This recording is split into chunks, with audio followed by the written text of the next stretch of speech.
Warga di Desa Tapteng masih terisolir.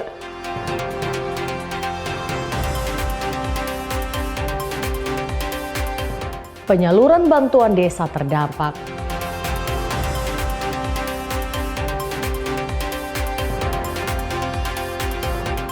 Pengukuhan kontingen SEA Games.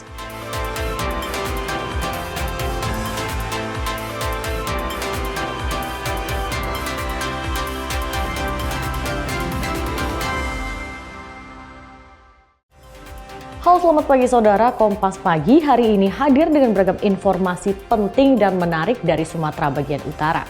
Selain 3 sorotan tadi, sejumlah informasi lain akan kami sajikan dalam Kompas Pagi. Bersama saya Risa Rizkyanti, inilah Kompas Pagi selengkapnya di Kompas TV, independen terpercaya.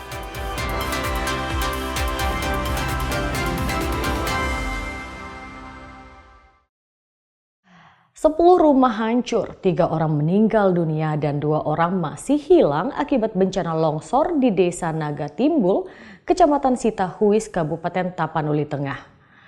Desa mereka hingga kini masih terisolir serta kekurangan bantuan.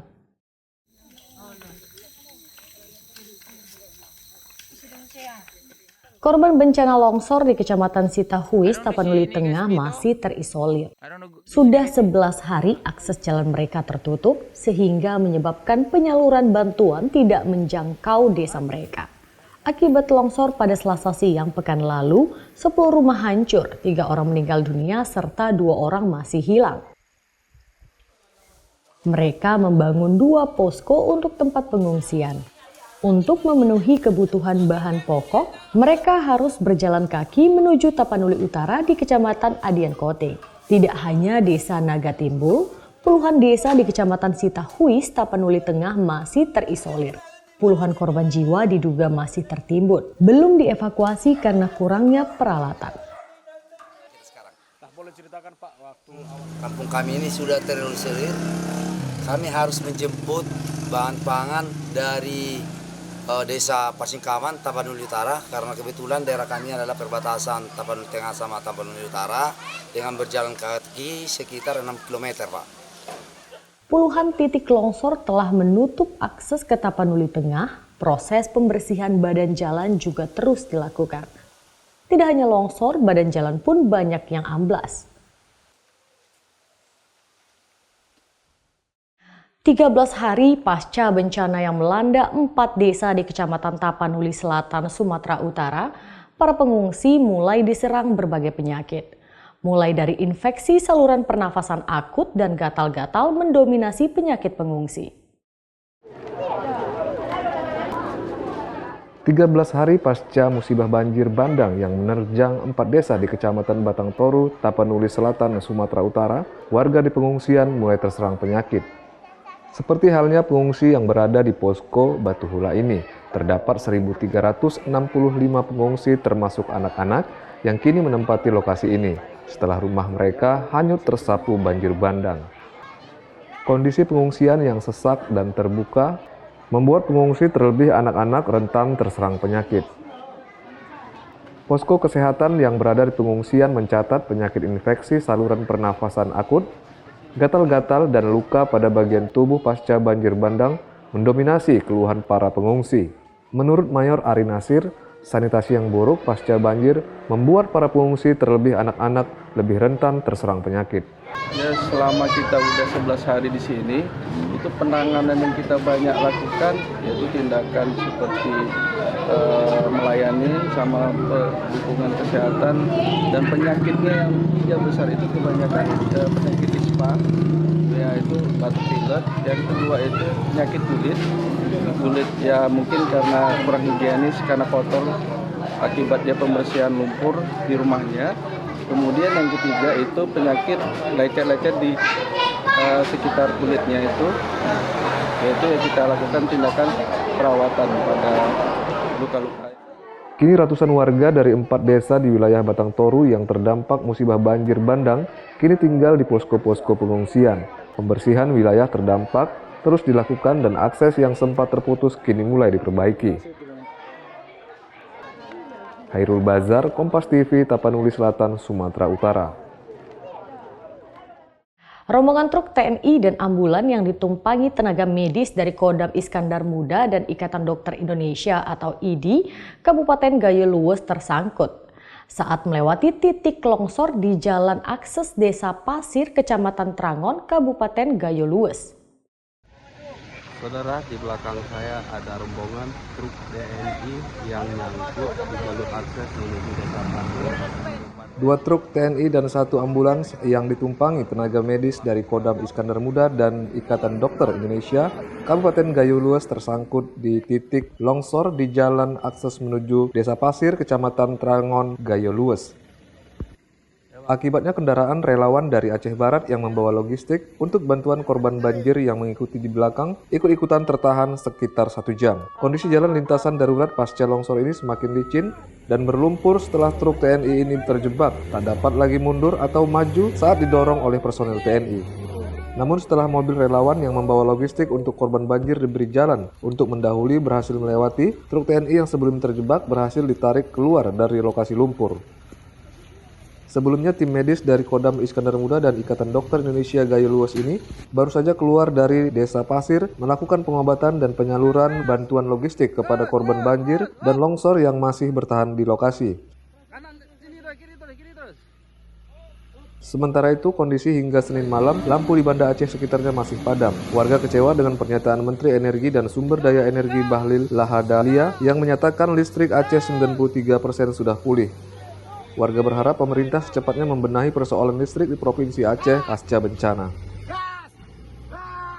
Raja Umar, Kompas TV, Gayo Luwes, Aceh.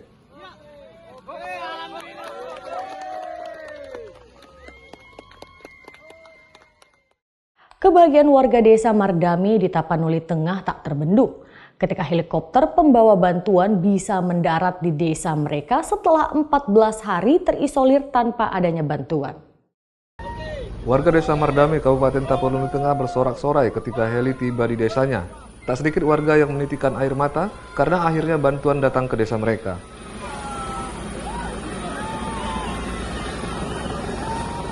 Bantuan ini datang dari Bandara Silangit membawa logistik untuk didistribusikan kepada warga.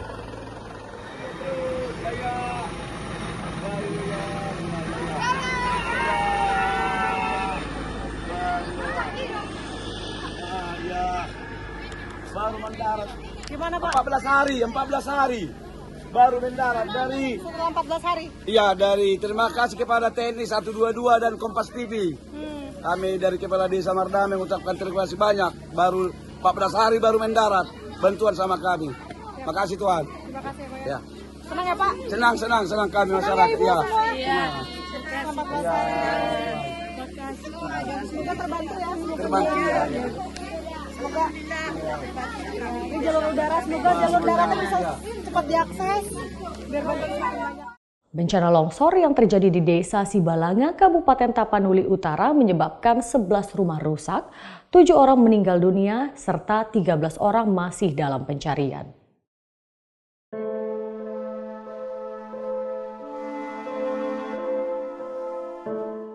Video drone ini menunjukkan kondisi tebing yang longsor dan suasana desa Sibalanga, Kecamatan Adian Koting, Kabupaten Tapanuli Utara rusak setelah bencana longsor pada hari Selasa malam kemarin.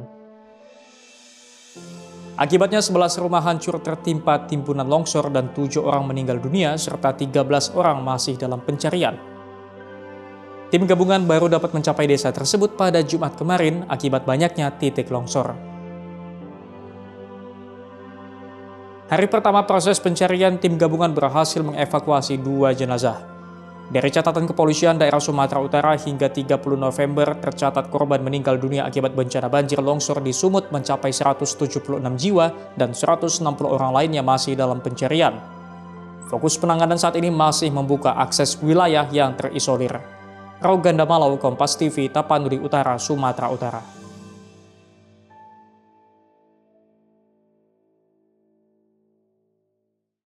Sebanyak 3 tower atau jaringan tenaga tinggi PLN kawasan Biren tumbang dan terbawa arus sungai akibat banjir. Akibatnya listrik di sebagian wilayah Aceh padam. Sudah sepekan terakhir wilayah Aceh dilanda hujan yang berpotensi menyebabkan banjir. Pasalnya ada 3 tower atau jaringan tegangan tinggi PLN pada jalur Sutet Arun Biren tumbang dan terbawa arus sungai akibat banjir bandang sehingga menyebabkan listrik di sebagian wilayah Aceh padam. Ini konduktornya jatuh ke sungai. PLN Unit Induk Distribusi Aceh sudah menurunkan ratusan personil untuk pengecekan dan pemulihan listrik secara bertahap. Selain itu, PLN juga berupaya menambah pasokan listrik dengan mengoptimalkan pembangkit listrik tenaga diesel isolated di Luweng Bata, Pulau Pisang, PLTU Nagan Raya 1 dan 2 agar kembali beroperasi untuk menyuplai listrik dari Nagan ke Sigli. Nah, itu ada 3 tower yang rubuh, sehingga pada saat ini menyebabkan listrik di sebagian wilayah Aceh ini padam. Namun kita sudah berusaha bergerak cepat untuk menurunkan ratusan personil kita ya, untuk mengecek dan melakukan tindakan-tindakan antisipasi seperti itu. Sementara itu untuk objek vital seperti rumah sakit tetap mendapatkan suplai listrik agar tidak terganggu. Untuk pemadaman listrik di kawasan Banda Aceh dan Aceh diupayakan segera kembali normal. Nova Misdayanti, Kompas TV, Banda Aceh, Aceh. Dana Kemanusiaan Kompas salurkan bantuan. Saksikan usai jeda.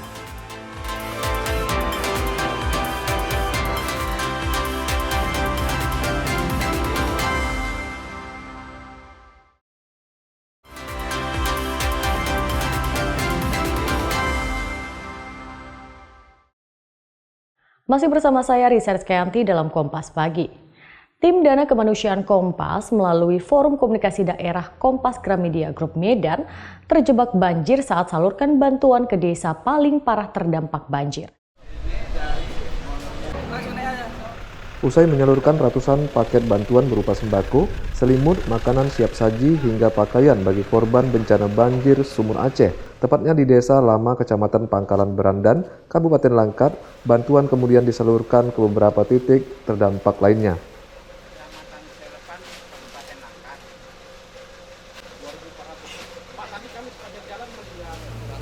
Saat tim Dana Kemanusiaan Kompas memasuki titik kedua di Desa Pepubuhan, Kecamatan Tanjung Pura, Kabupaten Langkat, tim terjebak banjir yang cukup parah hingga 1 meter lebih. Tim terpaksa beralih ke mobil truk TNI. Lokasi ini merupakan desa terparah terdampak dan nyaris tak tersentuh bantuan. Tim dari Kompas Gramedia Group kemudian berbalik arah dan bantuan terpaksa disalurkan di desa terdekat untuk kemudian dibagikan ke lokasi paling parah tersebut. Menurut pengakuan warga, mereka nyaris tak tersentuh bantuan selama 10 hari terakhir. Mereka hanya dibantu warga sekitar yang tidak terdampak banjir. Tidur. Kami inilah keadaannya. Tambah-tambah pakai dengan papan seadanya kan, kayu itu aja lah. Ada berapa rumah yang rusak di sini? Sekitar berapa ya? Enggak terhitung banyak lah. Karena penduduknya di sini lumayan padat, Pak. Berlalu, ya lebih kurang segitulah. Harapannya apa, Bu? Harapannya ke depannya semoga media Kompas ya terutama ya semakin sukses dan semakin jaya, dan terima kasih banyak atas bantuannya, dan semoga pemerintah juga cepat dan sigap gitu menanggapi banjir seperti ini, karena kami bukan semua sini orang ada ya Pak ya. Kami terlalu lama untuk dapat bantuan gitu. Terima kasih banyak kepada masyarakat setempat yang udah cepat untuk menanggapi ini semua. Bantuan ini disalurkan menggunakan 2 truk TNI Angkatan Darat dan 3 mobil minibus untuk menyalurkan bantuan ke daerah paling terdampak yang nyaris tak menerima bantuan. Sementara itu, pemimpin redaksi Tribun Medan Iin Solihin mengatakan bantuan ini merupakan dana kemanusiaan Kompas untuk membantu korban banjir. Bantuan disalurkan melalui Forum Komunikasi Daerah atau FKD Kompas Gramedia Sumatera Utara ke lokasi terdampak yang paling parah. Sama teman-teman menyampaikan bantuan di desa Kecamatan Lepan, Desa Lama. Ini hasil dari penggalangan dana kemanusiaan dari Kompas. Jadi kami turun bersama, ada teman-teman dari Kompas Gramedia, FKD Sumatera Utara khususnya, kami sampaikan ke kepala desa untuk kemudian nanti disalurkan kepada masyarakat. Bentuk bantuannya ada beras, ada minyak, ada air mineral, ada pakaian, dan ada selimut. ini untuk masyarakat yang terdampak. Ada sekitar 2.600 jiwa yang terdampak hari ini di Desa Lama, dan mereka juga mengalami kesulitan karena hampir 1.508 hektar sawah mereka juga terdampak hari ini. Nah, mudah-mudahan dana kemanusiaan Kompas ini bisa sedikit meringankan beban masyarakat di Sumatera Utara, khususnya di Kabupaten Langkat. Sebelumnya bantuan titik pertama disalurkan di Desa Lama, Kecamatan Pangkalan Brandan, Kabupaten Langkat, Sumatera Utara. Di lokasi ini sebanyak 2.400 rumah warga terendam hingga 2 meter serta ratusan hektar padi gagal panen. Bantuan yang sama juga akan disalurkan ke lokasi terdampak banjir bandang di Aceh Tamiang. Tim Liputan Kompas TV, Langkat, Sumatera Utara.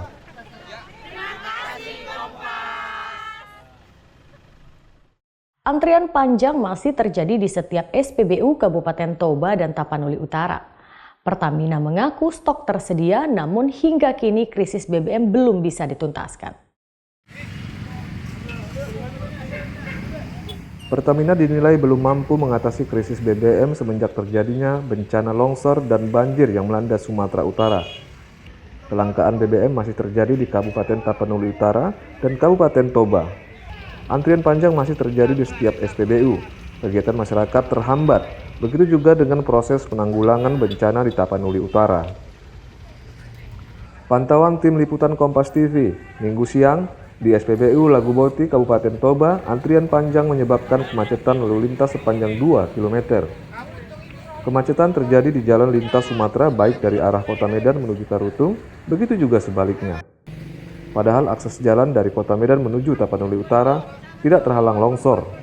Salah seorang warga, Robinson Hutajulu, mengaku kelangkaan BBM sudah terjadi 1 pekan terakhir. Robinson mengaku sudah antri selama 4 jam. Berapa lama antrinya, Pak? Sudah 4 jam. 4 jam? Iya. Sejak kapan ini, Pak? Sudah seminggu. Seminggu? Mulai sejak bencana alam itu. Iya, padahal bisa dari Medan ke Tarutung atau ke Toba ini nggak ada jalan yang longsor kan, Pak? Dari Sibolga ke sini, iya. Oh, tapi dari Medan lancar harusnya untuk pengirimannya? Iya, dari Belawan ke sini. Saya mengharapkan kepada Pertamina agar minyak ini lancar di masyarakat. Soalnya ini kebutuhan masyarakat ini. Ya, macet. Dua arah ya? Mengganggu perekonomian masyarakat. Nah, soalnya kebutuhan ini kan soal transportasi. Itu kan BBM paling utama. Ini Bapak usaha apa sampai terhalang? Apa usahanya, Pak? Usaha saya bagian beras tadi. Jadi gimana akibat ini? Tadi dari sawah. Akibat ini jadi terhalang itu, Pak? Terhalang lah. Sebelumnya Pertamina menyatakan ketersediaan stok BBM aman. Namun daerah terdampak bencana malah krisis BBM yang mempersulit penyaluran bantuan. Roganda Malau, Kompas TV, Toba, Sumatera Utara.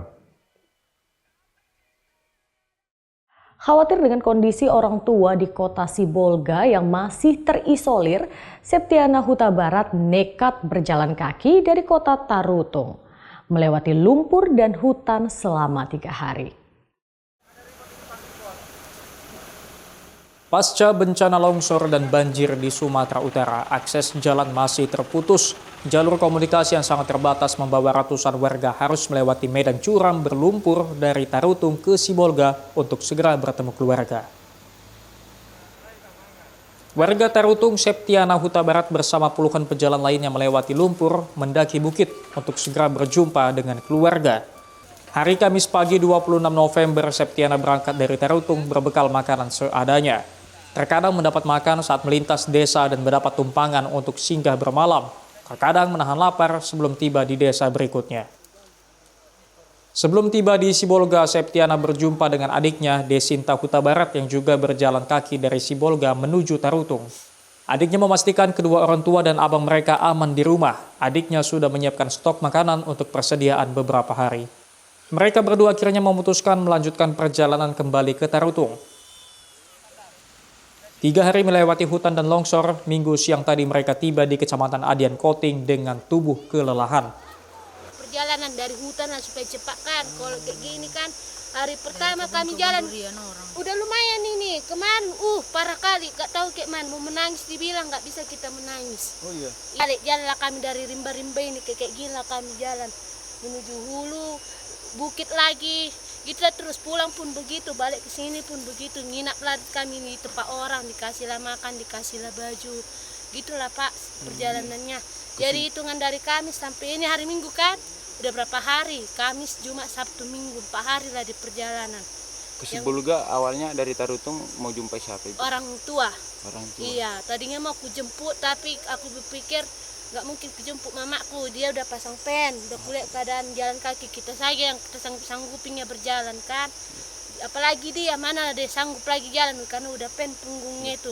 Datang ini udahlah Kak aman ya, dia udah adanya kucukupi di situ apanya kebutuhannya katanya. Ayolah kita ke sana Kak, nanti kalau udah bagus nyusunnya itu dibilang. 1 minggu pasca longsor belum ada akses darat yang bisa dilalui kendaraan menuju Tapanuli Tengah dan kota Sibolga. Roganda Malau, Kompas TV, Tapanuli Utara, Sumatera Utara.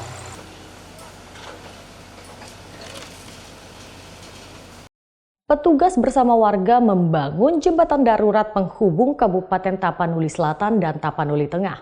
Dengan menggunakan kayu bekas, akses jalan kini dapat dilintasi dengan berjalan kaki.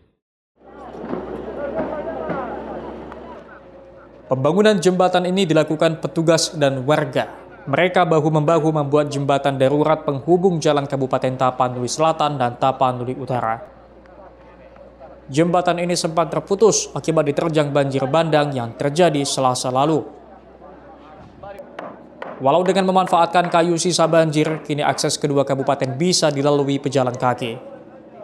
Pembangunan jembatan ini diharapkan dapat mempercepat pasokan bantuan terhadap para korban yang sempat terisolir akibat terputusnya akses jalan. Dibilang terputus, tidak. Dibilang tersambung, tidak juga. Cuma dia ambruk. Ambruk. Kalau ditimbun dia sedikit aja bisa jalan. Artinya cukup payah dilalui ya? Cukup payah. Ini satu-satunya akses ke Tapanuli Selatan? Akses pejalan kaki. Iya. Oke. Artinya dengan akses ini Bang, kita bisa jenguk keluarga, melihat kabar keluarga, iya. Bahkan jemput obat-obatan ya? Iya. Bahkan tadi aku mengantar mayat ke Sidimpuan. Akses jalan yang menghubungkan dua kabupaten, yakni Kabupaten Tapanuli Selatan dan Tapanuli Tengah, tepatnya di Desa Garoga, terputus akibat musibah banjir bandang yang melanda Selasa lalu. Hairul Bazar, Kompas TV, Tapanuli Selatan, Sumatera Utara. Pengiriman bantuan terus berlanjut. Saksikan usai jeda.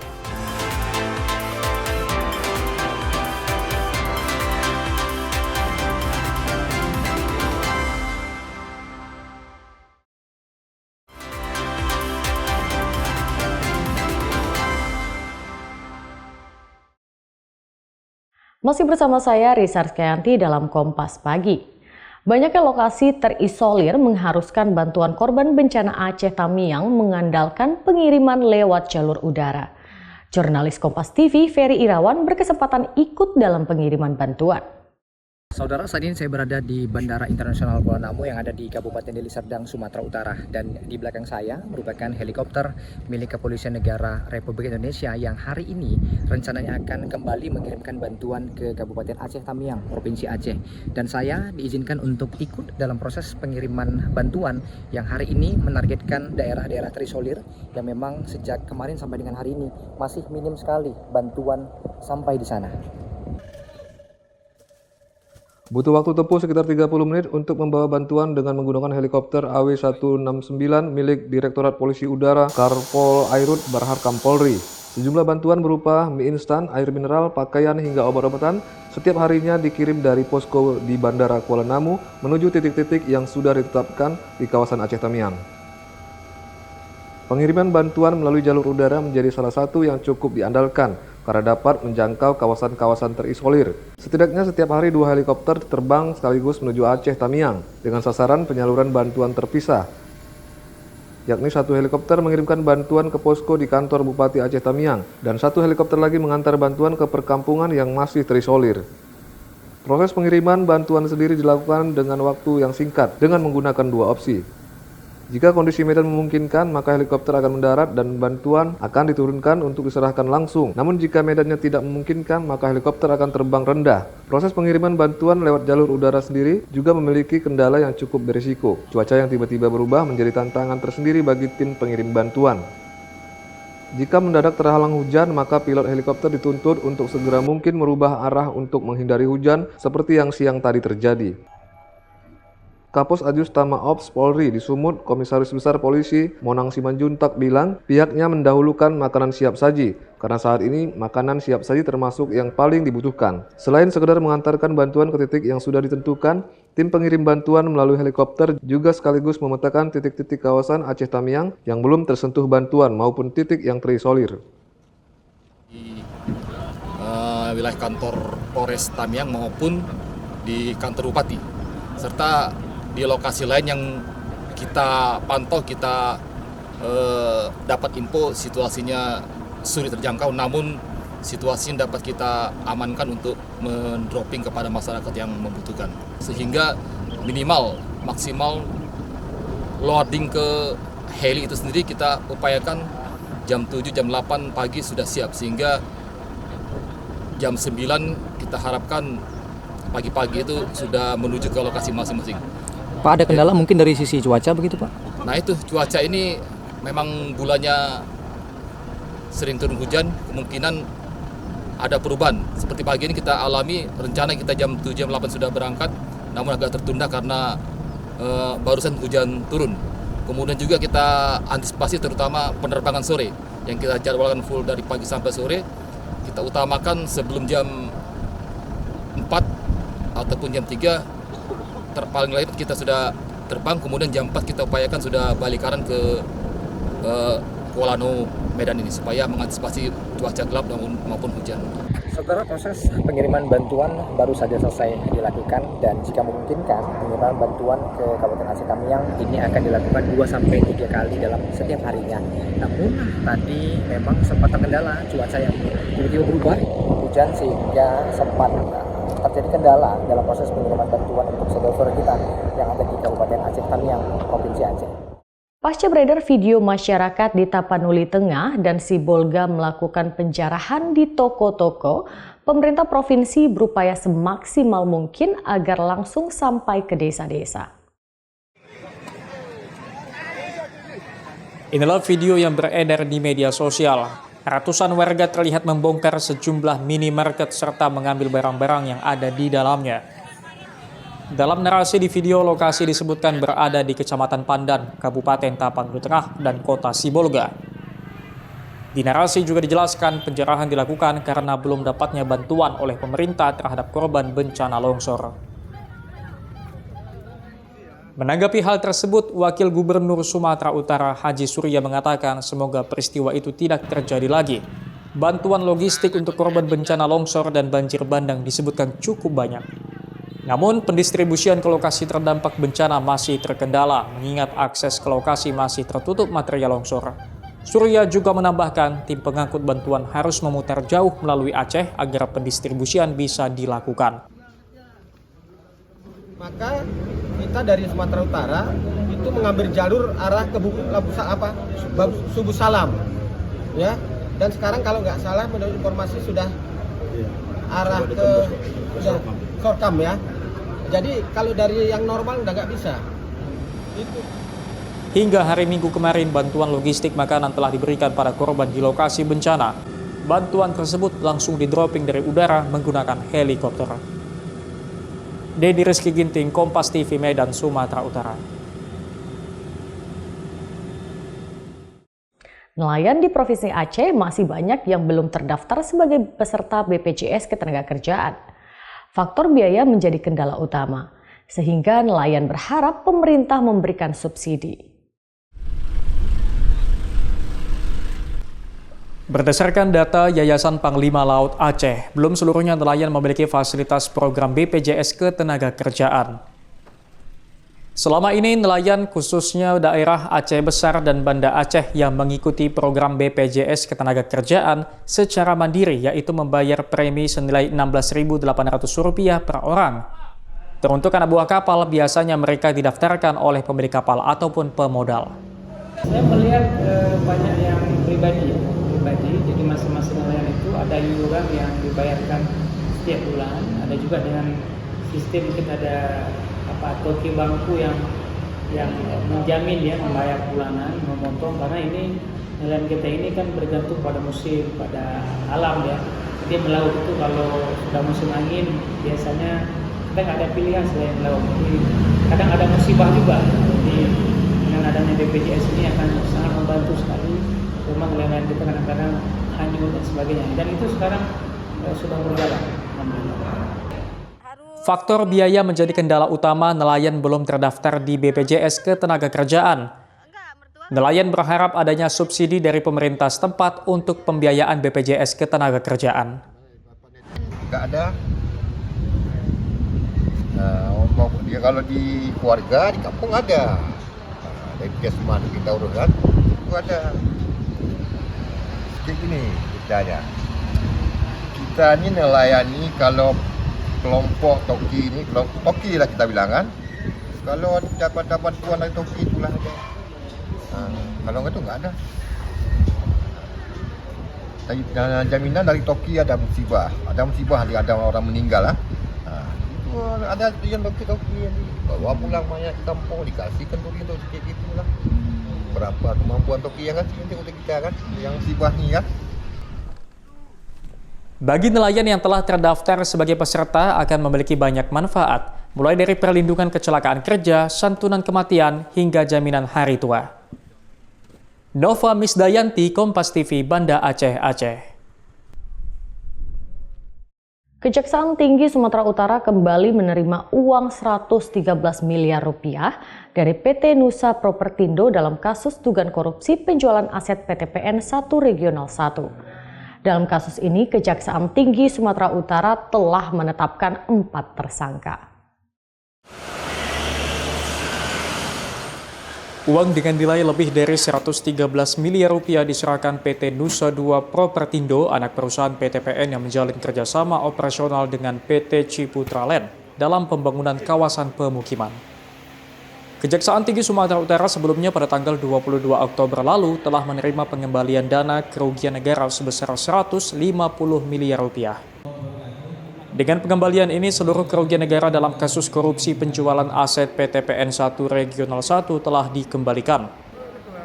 Kepala Kejaksaan Tinggi Sumut Harli Siregar mengatakan pengembalian kerugian negara tidak menutup proses penanganan perkara.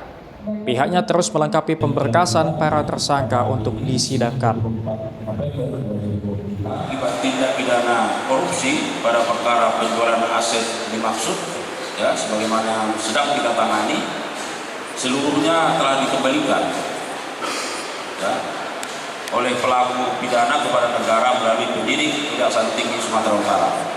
Namun perlu kami sampaikan rekan-rekan media bahwa ini adalah pemulihan dari sisi kerugian keuangan negara. Sedangkan terkait dengan penanganan perkaranya itu tentu terus berproses. Ya.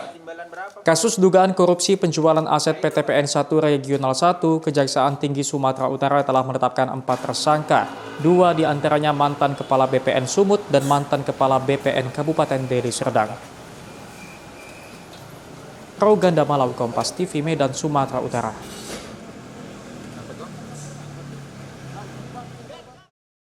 Petugas Satres Narkoba Polrestabes Medan terlibat aksi kejar-kejaran dengan penyelundup 15 kg sabu di perairan Asahan, Sumatera Utara. 2 pelaku bahkan nekat kabur dengan menceburkan diri ke laut usai membuang seluruh narkoba. Inilah rekaman video amatir yang diperoleh tim liputan Kompas TV yang memperlihatkan detik-detik petugas menggagalkan penyelundupan 15 kg sabu di perairan Asahan. 2 pelaku yang menggunakan sampan kayu terlihat terus berupaya menjauh dari perahu petugas. Pelaku juga membuang sabu yang dibawanya. Pelaku bahkan nekat menceburkan diri ke laut untuk melarikan diri. Namun usaha kedua pelaku gagal usai petugas Satres Narkoba Polrestabes Medan menangkap keduanya. Narkoba yang disita dari kedua pelaku diduga berasal dari Malaysia dan para pelaku disinyalir bukan kali pertama menyelundupkan narkoba dari luar negeri ke Indonesia. Polisi kini tengah memburu pelaku-pelaku lain dalam kasus ini, termasuk pengendali dalam jaringan ini. Pengungkapan 15 kg sabu yang baru beberapa hari ini kita ungkap, dan ini menariknya dilakukan di perairan. Tersangka mencoba menghilangkan barang bukti dengan cara 15 kg sabu dibuang ke laut. Dan tim yang dipimpin oleh Kasat Narkoba berhasil tidak hanya menangkap tersangkanya, menangkap alat kejahatannya, dan juga berhasil menangkap barang bukti dan menyita barang bukti. Dua pelaku yang ditangkap kini terancam penjara selama lebih dari 5 tahun atau maksimal dapat dihukum dengan hukuman mati karena dijerat dengan Undang-Undang Nomor 35 Tahun 2009 tentang narkotika. Ferry Irawan, Kompas TV, Medan, Sumatera Utara. Atlet Indonesia berjuang di SEA Games, saksikan usai jeda.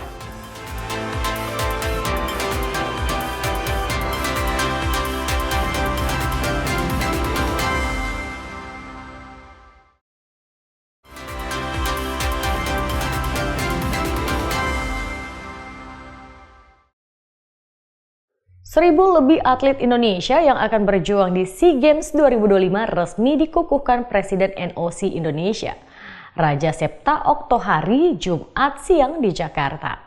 80 medali emas jadi target utama kontingen yang dipimpin Bayu Joko Sutono di negeri Gajah Putih. Presiden NOC Indonesia Raja Sabta Oktohari didampingi Menpora Erick Thohir mengukuhkan atlet SEA Games secara simbolik Jumat siang di Jakarta. 1021 atlet akan turun di 49 cabang olahraga. Dari yang semula 996 atlet, penambahan terjadi di detik akhir dengan memberangkatkan atlet anggar, atletik, dan balap sepeda. Menpora Erick kembali menegaskan 80 medali emas jadi bidikan kontingen. Target ini sudah melalui kajian komprehensif dan merupakan jumlah maksimal di tengah efisiensi anggaran. Dan mengirimkan atlet sebanyak-banyaknya untuk meraih medali sebanyak-banyaknya itu. Nah, 80 emas itu ya target. Tapi apakah kita berpuas diri dengan 80 emas atau dengan perak? Enggak, kan kita mau lihat yang terbaik. Jadi jangan dibalik paradigmanya.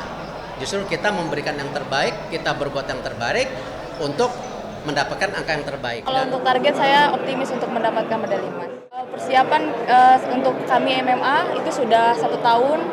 Beruntungnya kami disupport full sama Pertacami. Usai dikukuhkan, kontingen bertolak menuju Istana Negara untuk dilepas secara simbolik oleh Presiden Prabowo Subianto. Upacara pembukaan rencananya akan digelar pada 9 Desember. Angga Rizky, Bimo Wicaksana, Kompas TV, Jakarta.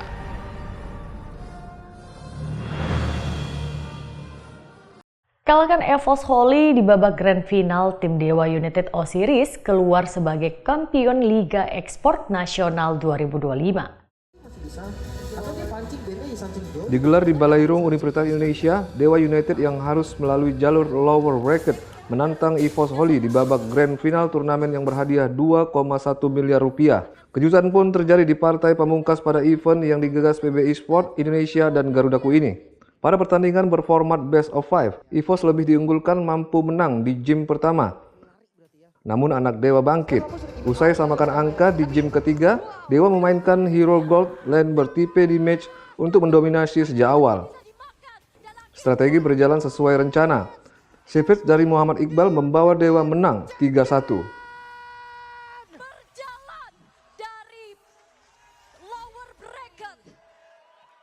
Ini saya rasa suatu achievement juga buat Dewa United Osiris yang sudah berjuang sekian lama. Akhirnya di tahun ketiga ke Liga Ekspor Nasional, Dewa bisa memperoleh gelar juara. Dan tidak lupa saya juga ingin mengucapkan tetap semangat buat EVOS yang 2 tahun berturut-turut sebagai runner-up. Mungkin belum waktunya, tapi saya yakin kalian juga pasti punya kesempatan yang sama di tahun berikutnya.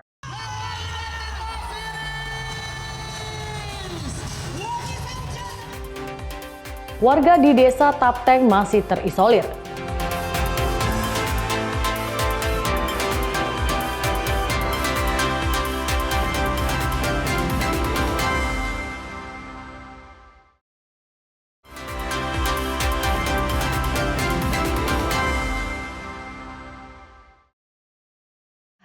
Sepuluh rumah hancur, 3 orang meninggal dunia dan 2 orang masih hilang akibat bencana longsor di Desa Naga Timbul, Kecamatan Sitahuis, Kabupaten Tapanuli Tengah.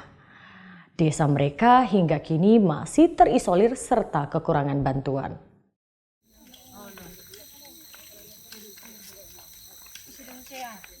Korban bencana longsor di Kecamatan Sitahuis, Tapanuli Tengah masih terisolir.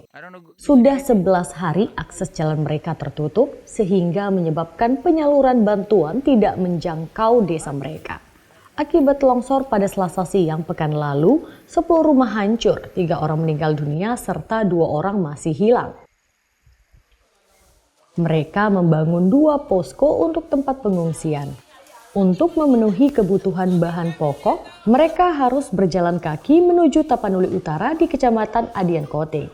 Tidak hanya desa Nagatimbul, puluhan desa di Kecamatan Sitahuis, Tapanuli Tengah masih terisolir. Puluhan korban jiwa diduga masih tertimbun, belum dievakuasi karena kurangnya peralatan. Kampung kami ini sudah terisolir. Kami harus menjemput bahan pangan dari Desa Pasingkaman, Tapanuli Utara, karena kebetulan daerah kami adalah perbatasan Tapanuli Tengah sama Tapanuli Utara dengan berjalan kaki sekitar 6 km, Pak. Puluhan titik longsor telah menutup akses ke Tapanuli Tengah. Proses pembersihan badan jalan juga terus dilakukan. Tidak hanya longsor, badan jalan pun banyak yang amblas. 13 hari pasca bencana yang melanda 4 desa di Kecamatan Tapanuli Selatan, Sumatera Utara, para pengungsi mulai diserang berbagai penyakit. Mulai dari infeksi saluran pernafasan akut dan gatal-gatal mendominasi penyakit pengungsi. 13 hari pasca musibah banjir bandang yang menerjang 4 desa di Kecamatan Batang Toru, Tapanuli Selatan, Sumatera Utara, warga di pengungsian mulai terserang penyakit. Seperti halnya pengungsi yang berada di posko Batu Hula ini, terdapat 1.365 pengungsi termasuk anak-anak yang kini menempati lokasi ini setelah rumah mereka hanyut tersapu banjir bandang. Kondisi pengungsian yang sesak dan terbuka membuat pengungsi terlebih anak-anak rentan terserang penyakit. Posko kesehatan yang berada di pengungsian mencatat penyakit infeksi saluran pernafasan akut, gatal-gatal dan luka pada bagian tubuh pasca banjir bandang mendominasi keluhan para pengungsi. Menurut Mayor Ari Nasir, sanitasi yang buruk pasca banjir membuat para pengungsi terlebih anak-anak lebih rentan terserang penyakit. Ya, selama kita udah 11 hari di sini, itu penanganan yang kita banyak lakukan yaitu tindakan seperti melayani sama dukungan kesehatan, dan penyakitnya yang 3 besar itu kebanyakan penyakit ispa, yaitu batuk pilek. Yang kedua itu penyakit kulit ya mungkin karena kurang higienis, karena kotor akibat dia pembersihan lumpur di rumahnya. Kemudian yang ketiga itu penyakit lecet-lecet di sekitar kulitnya itu, yaitu yang kita lakukan tindakan perawatan pada luka-luka. Kini ratusan warga dari 4 desa di wilayah Batang Toru yang terdampak musibah banjir bandang kini tinggal di posko-posko pengungsian. Pembersihan wilayah terdampak terus dilakukan dan akses yang sempat terputus kini mulai diperbaiki. Hairul Bazar, Kompas TV, Tapanuli Selatan, Sumatera Utara. Rombongan truk TNI dan ambulan yang ditumpangi tenaga medis dari Kodam Iskandar Muda dan Ikatan Dokter Indonesia atau IDI, Kabupaten Gayo Luwes tersangkut saat melewati titik longsor di jalan akses Desa Pasir, Kecamatan Trangon, Kabupaten Gayo Luwes. Saudara, di belakang saya ada rombongan truk TNI yang nyangkut di jalur akses menuju Desa Pasir. 2 truk TNI dan 1 ambulans yang ditumpangi tenaga medis dari Kodam Iskandar Muda dan Ikatan Dokter Indonesia, Kabupaten Gayo Luwes tersangkut di titik longsor di jalan akses menuju Desa Pasir, Kecamatan Trangon, Gayo Luwes. Akibatnya kendaraan relawan dari Aceh Barat yang membawa logistik untuk bantuan korban banjir yang mengikuti di belakang ikut-ikutan tertahan sekitar 1 jam. Kondisi jalan lintasan darurat pasca longsor ini semakin licin dan berlumpur setelah truk TNI ini terjebak, tak dapat lagi mundur atau maju saat didorong oleh personel TNI. Namun setelah mobil relawan yang membawa logistik untuk korban banjir diberi jalan untuk mendahului berhasil melewati, truk TNI yang sebelum terjebak berhasil ditarik keluar dari lokasi lumpur. Sebelumnya tim medis dari Kodam Iskandar Muda dan Ikatan Dokter Indonesia Gayo Luas ini baru saja keluar dari Desa Pasir melakukan pengobatan dan penyaluran bantuan logistik kepada korban banjir dan longsor yang masih bertahan di lokasi.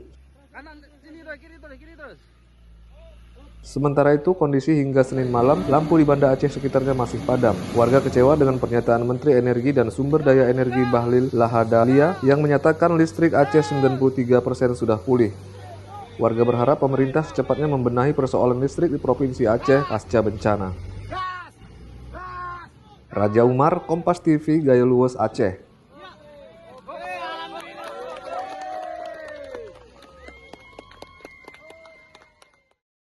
Sampai di sini Kompas pagi hari ini. Anda bisa menyimak video tayangan kami di kompas.tv atau menyaksikan siaran langsung via streaming di kompas.tv/live. Kami undur diri, tetap saksikan rangkaian program berita di Kompas TV, independen, terpercaya.